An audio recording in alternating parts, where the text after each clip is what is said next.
Je suis ravi de vous accueillir pour une restitution, un compte-rendu du lancement officiel des activités du Conseil pour le suivi des recommandations de Montpellier.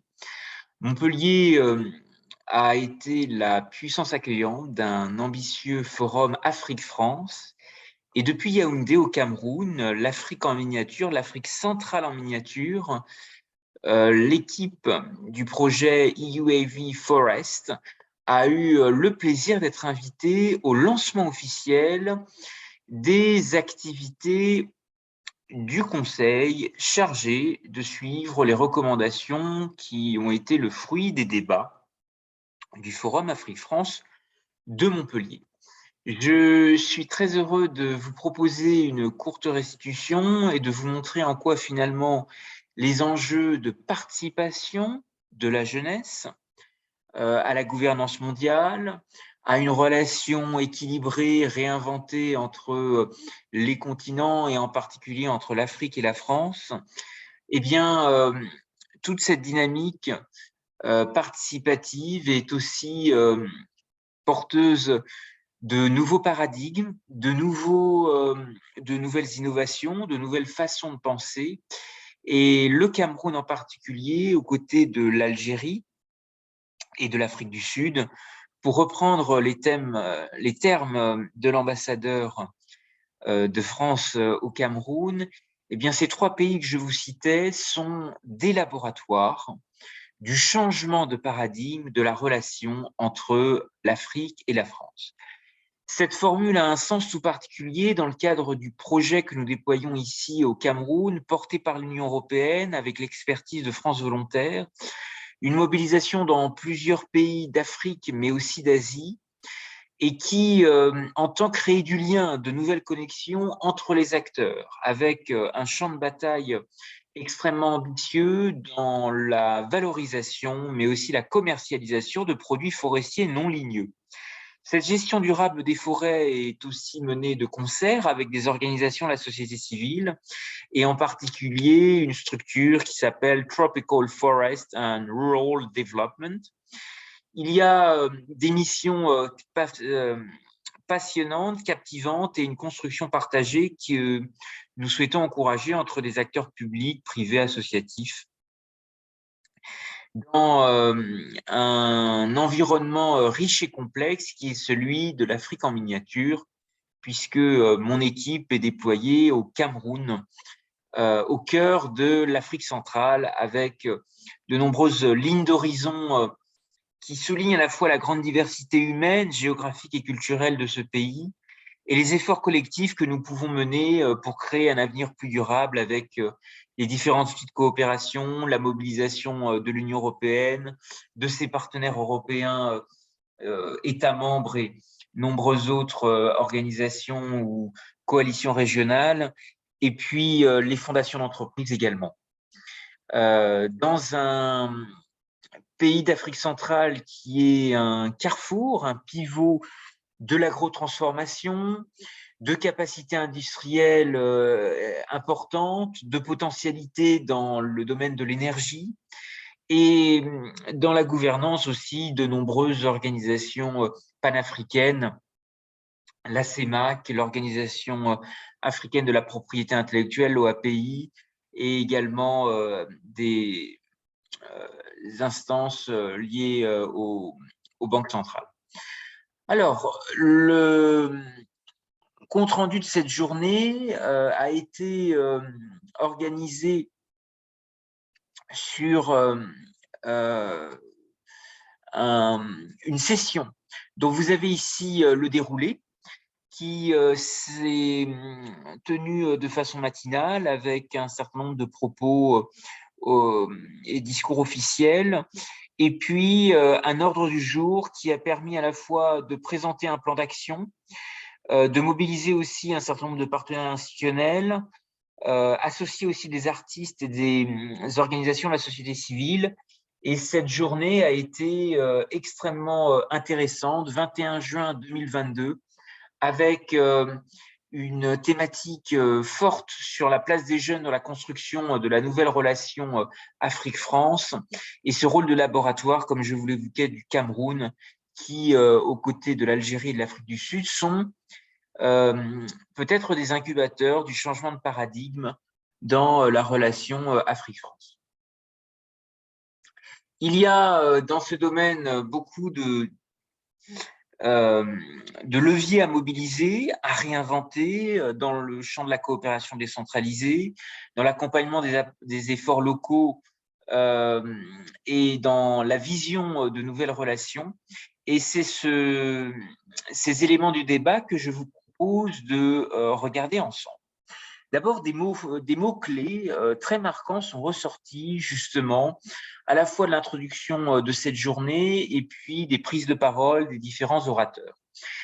À ce titre, voudrais vous faire ressortir quelques grandes lignes. D'abord, l'idée de dire que des jeunes, des intellectuels et des sociétés civiles peuvent travailler ensemble, avec à la clé de nouvelles ambitions, de nouvelles recommandations issues, pour reprendre la formule, de nos propres aspirations. Et à ce titre, des recommandations sont ressorties de Montpellier, extrêmement ambitieuses.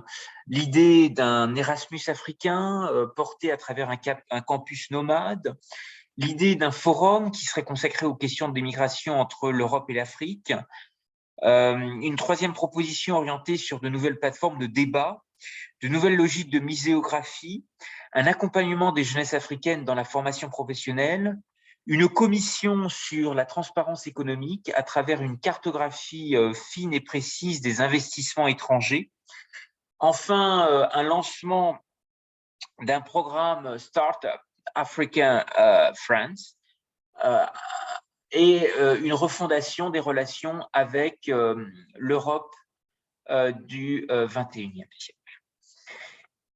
Le Cameroun, l'Algérie et l'Afrique du Sud sont des pays pilotes. Ils peuvent être aussi peut-être de nouvelles vitrines de cette New Africa France, dans lequel la société civile, le monde associatif et entrepreneurial, les chercheurs collaborent entre eux en associant la jeunesse, écrasante majorité des Africains avec lequel l'avenir du continent se construit. À peu près 80 Camerounais ont pu se rendre à Montpellier. Et des conseils de la jeunesse vont être des outils de suivi, des outils de dialogue, des outils aussi de gouvernance pour permettre de mener à bien ces missions. Une enveloppe au Cameroun a été prévue de 60 000 € régie par des règles de transparence et de redevabilité selon les propos de l'ambassadeur. Plusieurs personnalités suivent les travaux du Forum Afrique-France de Montpellier, Rémi Rioux, directeur général de l'AFD, Amélia Lacrafi, députée des Français de l'étranger, Marie Audouard, conseiller Afrique de l'Élysée. Eh bien, beaucoup de participants exaltés ont rappelé des dates fondatrices, notamment la première constitution du Cameroun, lorsqu'en 1961, le côté anglophone et le côté francophone se sont mis ensemble pour créer une nouvelle entité nationale. Eh bien, c'est une philosophie qu'il faut maintenant encourager et poursuivre en 2022, à l'heure où le Conseil pour le suivi des recommandations du sommet Afrique-France de Montpellier est né au Cameroun. Dans les réflexions et la mémoire collective des relations Afrique-France, il y a un discours fort qui est le discours d'Ouagadougou, qui a été prononcé le 28 novembre 2017 par Emmanuel Macron dans l'université phare du Burkina Faso devant 800 étudiants. Et dans ce discours, le président a annoncé des axes qu'il entend fonder dans la relation entre le continent africain et la France. Il a commandé un rapport à Bénédicte Savoy et Felmin Sarr qui inventorie le patrimoine africain conservé en France et propose d'amender la législation sur l'inaliénabilité du patrimoine muséal. Sans tarder, 26 œuvres saisies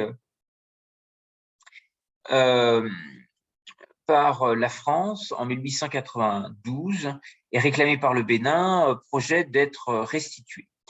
Et un rapport estime aujourd'hui que 90 000 objets d'art d'Afrique subsaharienne sont présents dans les collections publiques françaises, dont près de 70 000 dans le seul musée du quai Branly Jacques Chirac.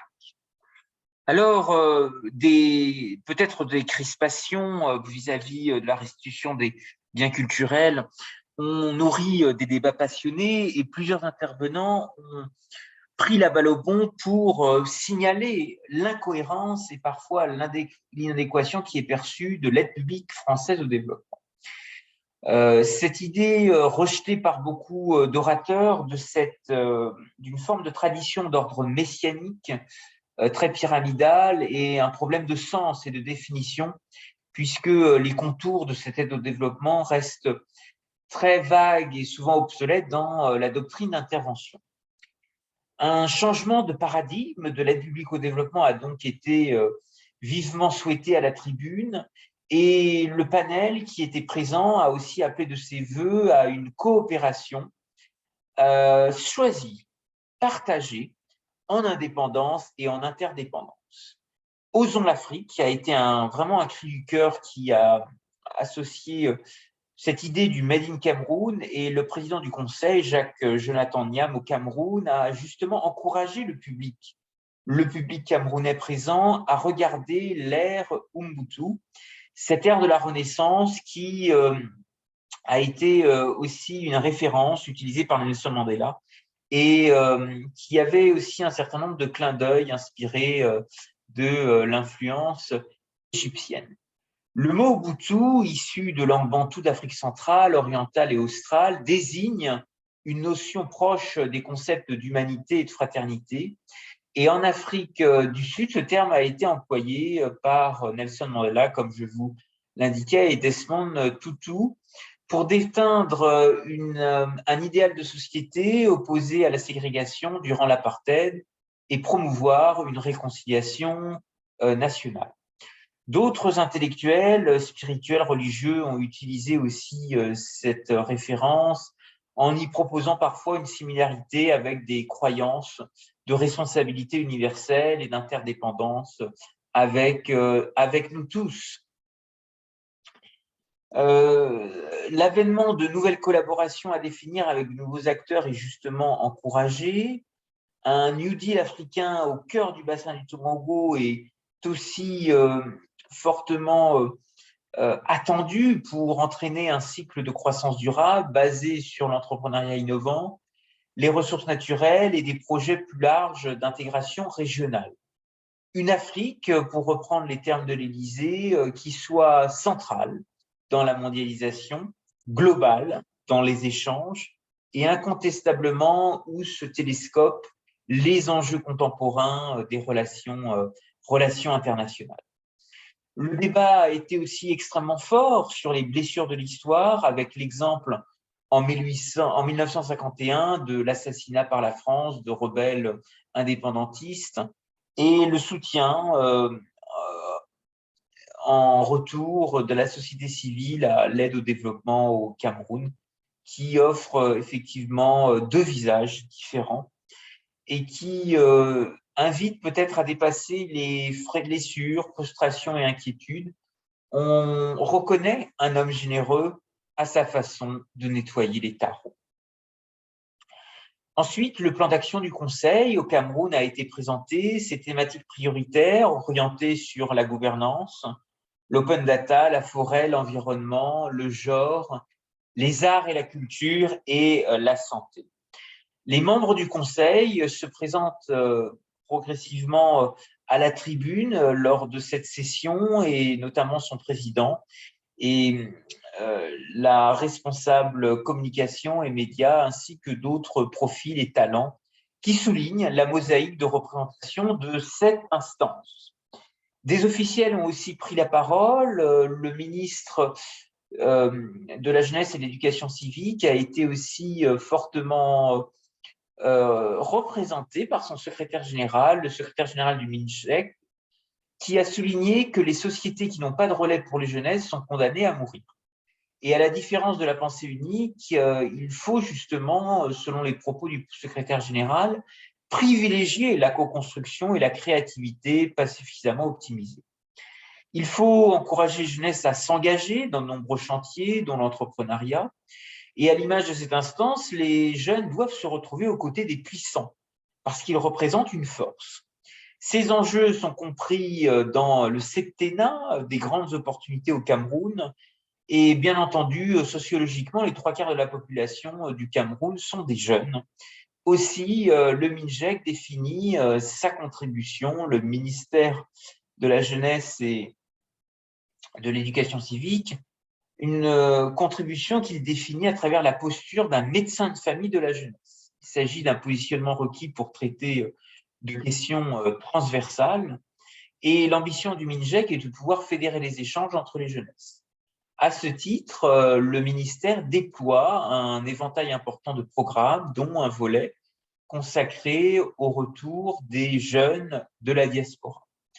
Le MINJEC se définit comme un hub de diffusion très globale des opportunités vers des programmes, des projets et des administrations publiques.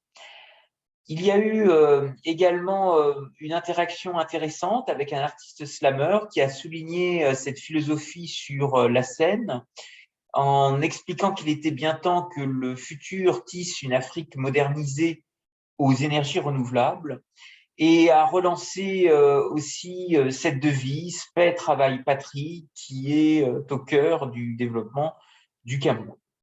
Des universitaires ont aussi pris la parole, ont été partie prenante au débat, un débat aussi très fort sur la question du leadership. Et avec une remarque assez poignante, c'est qu'au lieu de leaders, on a eu des collaborateurs. Et ça, c'est quelque chose qui a été très fortement relayé dans le processus des indépendances africaines. Et la mise en place d'un fonds pour la démocratie, pour apprendre, doit justement faire partie des prochaines priorités.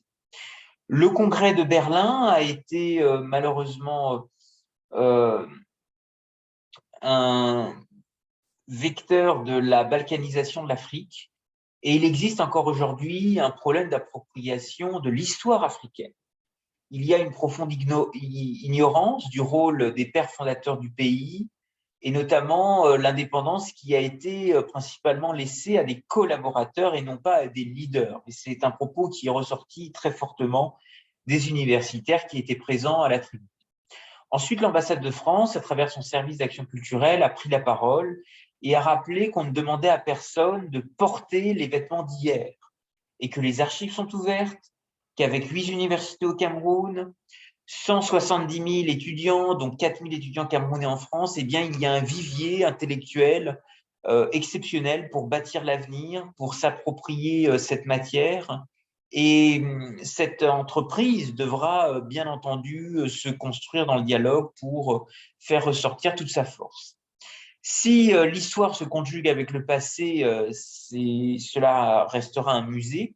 Si par contre elle se conjugue avec demain, il y aura, et avec les générations futures, il y aura une dimension mémorielle très intéressante pour construire l'avenir. Et c'est le sens de la restitution des biens culturels qui a été confirmé dans le discours de Ouagadougou et qui fait écho aux enjeux mémoriels qui vont du Rwanda à l'Algérie. Une fenêtre est maintenant ouverte et elle pourra peut-être se renfermer. C'est pourquoi il faut saisir pleinement les opportunités ouvertes par l'ouverture, par le prisme de cette fenêtre pleinement ouverte. Le président du Conseil au Cameroun a appelé à repuiser dans les mythes fondateurs pour écrire ce qu'il appelle notre roman camerounais. Cet enjeu est réel dans l'inégalité de puissance, des enjeux au niveau continental, au niveau panafricain, dans ces jeux d'acteurs avec l'Europe. Et il existe au même moment une reconfiguration des États-nations. Ce qui veut dire qu'il faut des modèles de gouvernance publique qui s'adaptent à ce nouveau paradigme, une démarche très proche de la tradition de la palabre qui doit accompagner la construction de consensus, de nouveaux compromis et peut-être contribuer à réinventer un modèle de gouvernance et de leadership.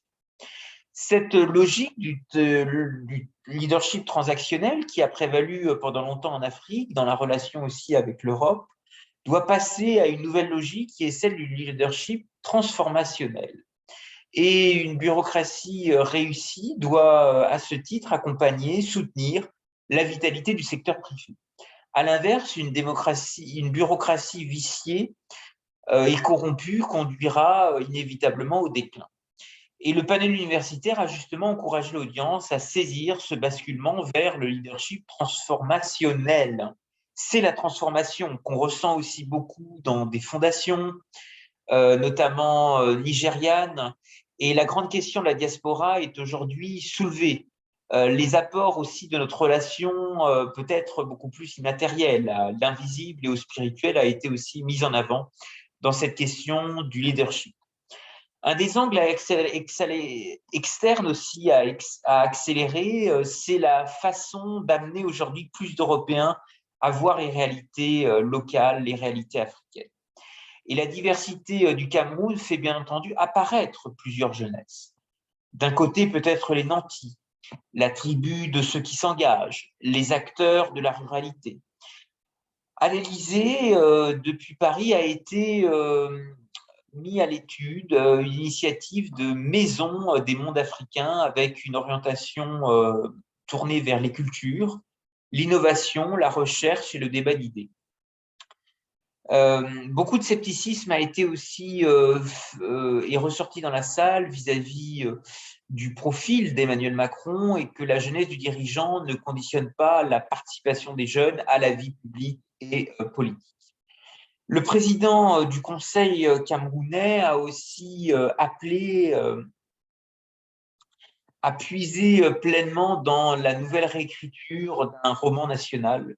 Alors, il y a dans des histoires de famille qui se font la guerre, un peu comme l'Odyssée de Roméo et Juliette de Shakespeare, des nouvelles heureuses qui débouchent positivement sur des mariages qui sont des vecteurs de paix, y compris en matière de jeu d'acteurs géopolitiques.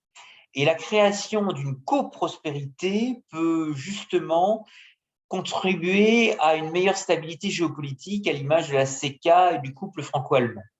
C'est incontournable, sinon les gens ne peuvent pas rêver ensemble et celui qui traverse le quartier de la Défense à Paris doit aussi voir dans les tours allumées la nuit qu'il y a une contribution africaine dans tout cela. Le rayon d'Areva au Niger ou au Gabon est bien entendu un élément clé. Il faut connaître la coprospérité qui permet aussi de relier les continents. Et le SGAC, le service d'action culturelle de l'ambassade de France, a mis en valeur des projets, mais aussi des actions d'avenir, comme la pépinière doctorale d'Afrique centrale, qui assiste le domaine de la formation à la recherche et la recherche fondamentale au sens large. À travers ces échanges, les jeunesses se connaissent, se rencontrent, et c'est une logique à aussi encourager en matière de coopération décentralisée, en associant beaucoup mieux les collectivités locales, les acteurs locaux, territoriaux, quand Berthois et Grenoble peuvent s'inspirer mutuellement en matière d'écologie, quand l'Occitanie et le sud-ouest du Cameroun peuvent entreprendre ensemble le pari de l'innovation. L'Afrique de demain doit se mettre au cœur de ces échanges. Le continent constitue un réservoir mondial de plantes médicinales. Eh bien, les échanges de savoir doivent être stimulés. Le directeur du Centre Pasteur, l'Institut Pasteur au Cameroun, a rappelé son existence depuis 60 ans. Beaucoup de questions dans la salle ont été justement soulevées en encourageant une meilleure fertilisation croisée des connaissances, des savoir-faire et surtout réduire ce chemin de l'exil, la voie du désert, la voie de la mer, où les images qu'on voit ne sont pas très agréables. Un proverbe urbain arabe souligne deux choses qu'on ne voit plus, qu'on ne voit pas souvent et qu'on ne voit souvent plus, c'est sa jeunesse et sa santé. Et pour l'avenir du continent, plusieurs propositions ont fusé dans la salle. Insuffler les tendances d'une économie circulaire, renforcer le code de gouvernance, le code de bonne gouvernance qui a été notamment développé avec le partenariat de l'AFD et de Proparco, la mobilité des facteurs de production qui est certes amplifiée dans les continents, mais qui parfois lève un voile un peu difficile à regarder par les États sur la mobilité des facteurs de pauvreté, qui est malheureusement mis en lumière par des crises liées à la sécurité alimentaire et nutritionnelle. Crise du riz entre le Nigeria et le Bénin, avec la fermeture d'une frontière terrestre qui a causé de nombreux torts, et puis d'autres problèmes frontaliers avec l'exemple de Guinée équatoriale.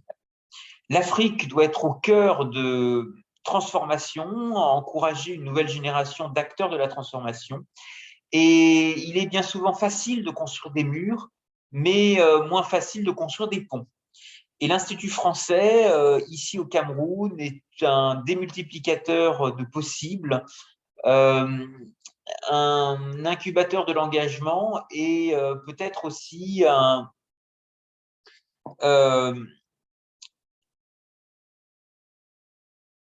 levier pour contribuer à cette mobilité de l'intelligence avec un certain nombre de dispositifs tremplins, fonds et amorçage. Merci pour votre attention. Et vous dire que le projet Forest reste pleinement mobilisé dans l'émergence de milieux innovateurs. Nous souhaitons le faire avec l'OAPI, l'Organisation africaine de la propriété intellectuelle, des indications géographiques protégées qui peuvent être aussi encouragées avec un label africain qui prend corps, avec des mobilisations de bonnes pratiques, diffusion des ressources offertes par des fondations d'entreprise, la valorisation stratégique d'opportunités de partenariat avec de nouveaux acteurs de la coopération, et puis un certain nombre de rapports, de dossiers qui pourraient aussi permettre de saisir pleinement toutes les richesses d'Afrique centrale, les richesses forestières, les produits forestiers non ligneux. De l'arbre à la bouteille, il y a une pharmacopée exceptionnelle. Dans les cours d'eau et rivières aussi, des éléments exceptionnels offerts à des producteurs dans l'économie circulaire et la transformation de produits agricoles du terroir, le manioc, l'igname, la banane plantain ou la patate douce qui est un élément fort d'agro-transformation dans le domaine des farines locales de haute qualité et les matériaux aussi biosourcés. Je pense tout particulièrement à l'amidon de manioc. Nous avons des indicateurs ambitieux en matière de sensibilisation, des acteurs jeunesse que nous souhaitons toucher, des rendez-vous créatifs, artistiques, de médiation scientifique, de sensibilisation citoyenne que nous voulons aussi atteindre, et puis des éléments aussi très forts liés à la cartographie afrofuturiste des richesses de demain, une analyse aussi des forces, des faiblesses, des opportunités et des menaces, et des enquêtes terrain, des ateliers de restitution, des réunions thématiques, dans un monde de projets. Un monde de projets à travers une carte de visite afrofuturiste. Il y a dans les travaux de Mongo Betty, de Jean-Marc Ella, d'Antoine de Saint-Exupéry, des contributions exceptionnelles aux ODD en prévision de l'exposition universelle d'Osaka en 2025, et le rôle aussi de Smart Cities, en particulier en matière de modèles alternatifs au modèle de Singapour africain au Rwanda. Eh bien, l'UE encourage des nouveaux modèles, réfléchit aussi à de nouvelles dynamiques pour demain.